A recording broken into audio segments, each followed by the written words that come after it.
patiems savo, prisižaidžiam, turimini galėjom lengvai užpulti, bet stabdėm biškį žaidimą ir taip gavosi. Agresyviau reikėjo žaisti, o mes laikėm kamuolį. Reikėjo gal šiek tiek ne greičiau, o protingiau atakas sureks mum ir tiesiog taip gavosi. Tiesiog, kai turi tokią persvarą, nenori išbandyti, stengiasi atsargiau žaisti, bet gavosi taip, kad išbarstėm šiek tiek. Bet jau ne pirmas kartas, negi tas atsargumas virsta tokiu pasyvumu ir tai kainuoja daug taškų. Ne, taip, žinau, bet geriau būti atsargiam, negu daryti klaidas ir dar greičiau lošti varžybas. Šitą pergalę psichologiškai komandai turbūt itin reikalinga, ne po tų kelių pralaimėjimų tokių atkaklioje kovoje. Jo, šiek tiek buvo tas duobė mums komandai, kur gavom varžybas gale, 2 taškais arba taškas į taškas vyksta, papuolam į mažą duobelį ir viskas, nebesivėjom. O šiandien trečiam kėlinį išėjom, pasidarėm savo pranašumą šiokį tokį ir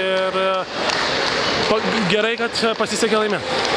Buvo kalbama prieš šias rungtynes, kad Juventus gynyba pakankamai nebloga, tačiau buvo problemų su puolimu. Šiandien, jeigu ne ta duobė, ketvirto kėlinio pabaigoje lyg ir puolimas visai neblogai veikia, ne?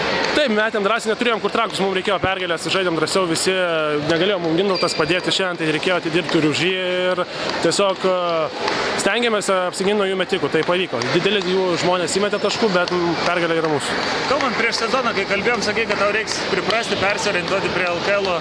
Dabar jau sezono, gerokai įsibėgės sezono vidurys, praktiškai žiūrint į statistiką atrodo visai neblogai. Nepavyko pritapti prie to LKL žaidimo? Jo, pavyko, bet dar kartais abejoju sprendimais, kur anksčiau neabejodavau.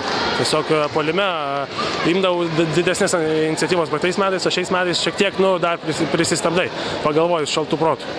Šiandien grafikas labai sudėtingas, Juventus ar užteks šeštadienį, jeigu trečiom rungtynėm per savaitę? Tai aišku, atsigausim, jau nesam, turiu menį, pasiruošim ir sportuosim toliau, nėra kur trauktis.